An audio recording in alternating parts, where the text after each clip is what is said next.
प्रिय विद्यार्थियों, हिंदी में शब्द भेद के अंदर मैंने बताया था कि उत्पत्ति और स्रोत के आधार पर शब्द भेद, और उसमें तत्सम, तद्भव, देशज, विदेशी और संकर शब्द, इस तरह से 5 तरह के शब्द आते हैं। और इनमें सामान्यतः परीक्षाओं के अंदर प्रश्न पूछे जाते हैं कक्षा 9वीं से 12वीं तक के पाठ्यक्रम में भी, और कई प्रतियोगी परीक्षाओं के अंदर भी ये प्रश्न पूछा जाता है कि तत्सम और तद्भव शब्द की पहचान कैसे की जाए। कई बार हम गलती करते हैं, हमारे पास कोई ट्रिक्स नहीं होती है कि हम कैसे पता करें कि ये तत्सम शब्द है और तद्भव शब्द है।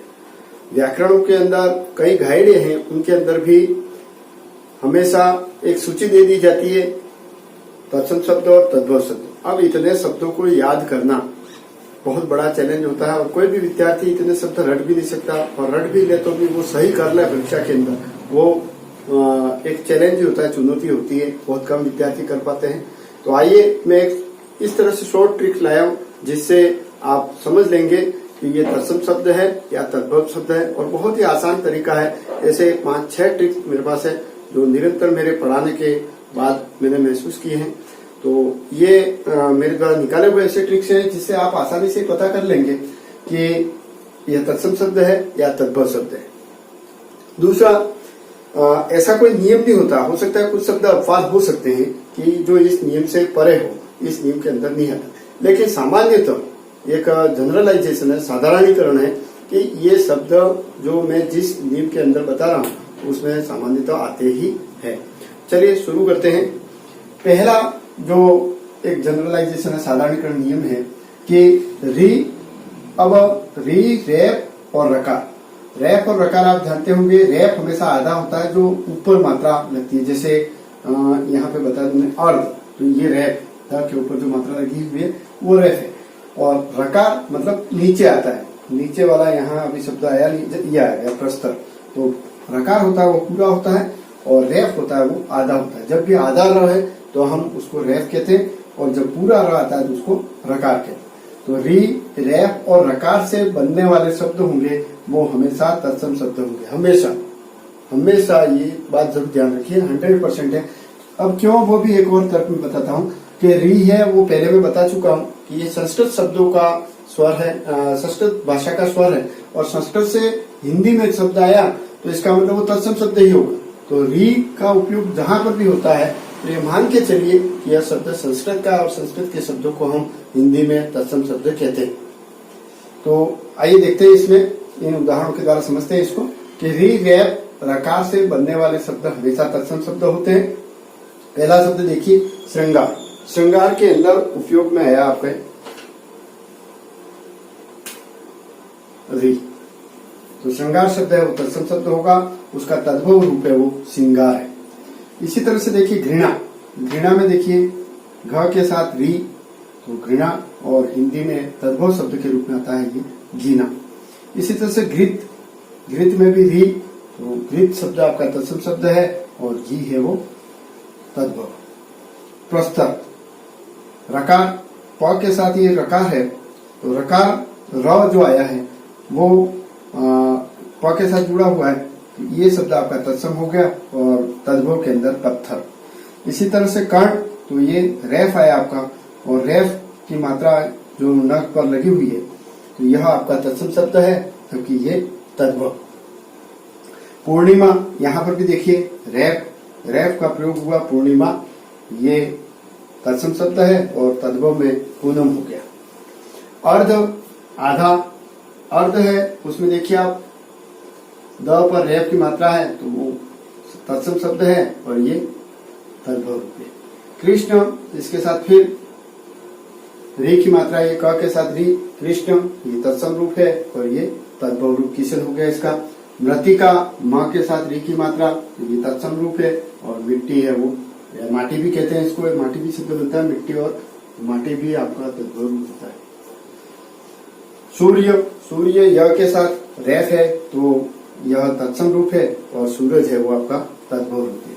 ग्रह, घ के साथ री की मात्रा, ये ग्रह है वो तत्सम, और घर है वो तद्भव। भार्या, य के साथ रैफ आया तो ये तत्सम रूप है, और पत्नी है वो आपका तद्भव रूप हो गया।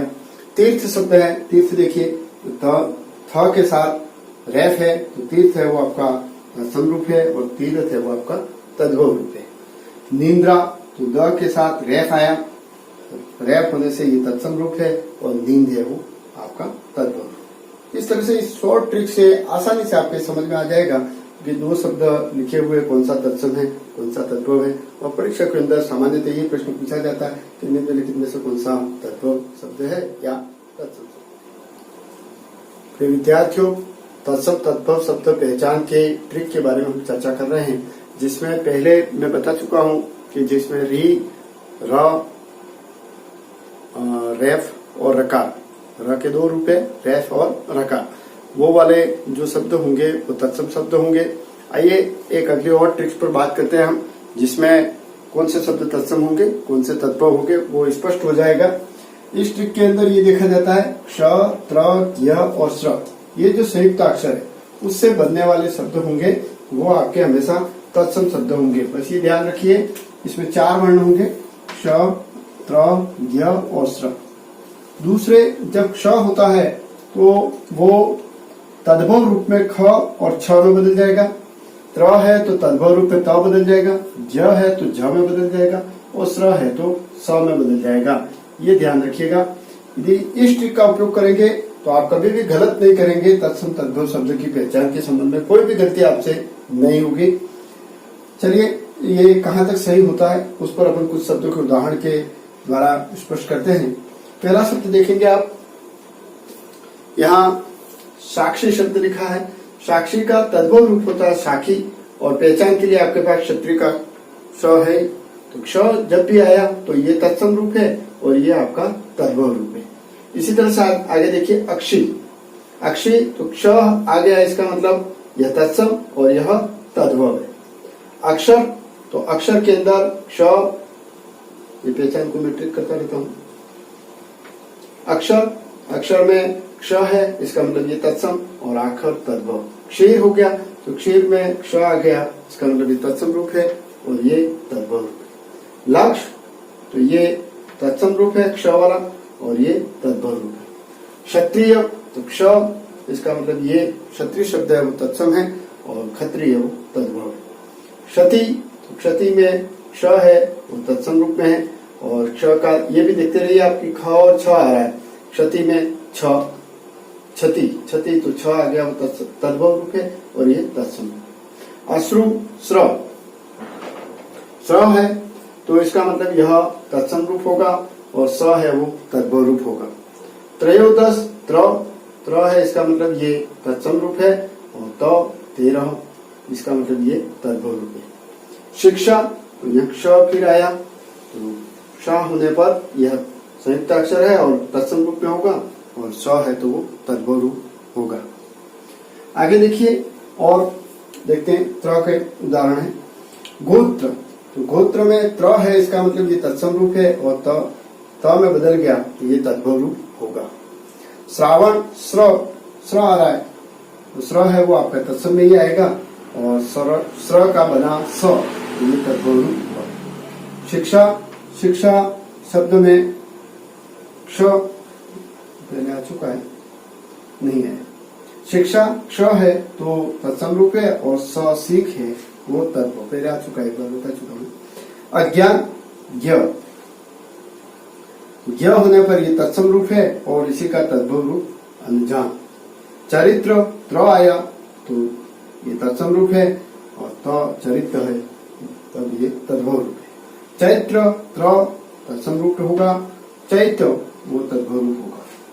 भिक्षा, तो क्ष जो आया वो आपका तत्सम रूप है और भीख है वो तद्भव रूप है। इस तरह से आप ध्यान करेंगे कि संयुक्त अक्षर से बने जो शब्द हैं वो सभी शब्द हमेशा तत्सम शब्द होंगे और यह ट्रिक आप ध्यान रखेंगे तो कभी भी आप तत्सम तद्भव शब्द की पहचान में कोई गलती नहीं करेंगे।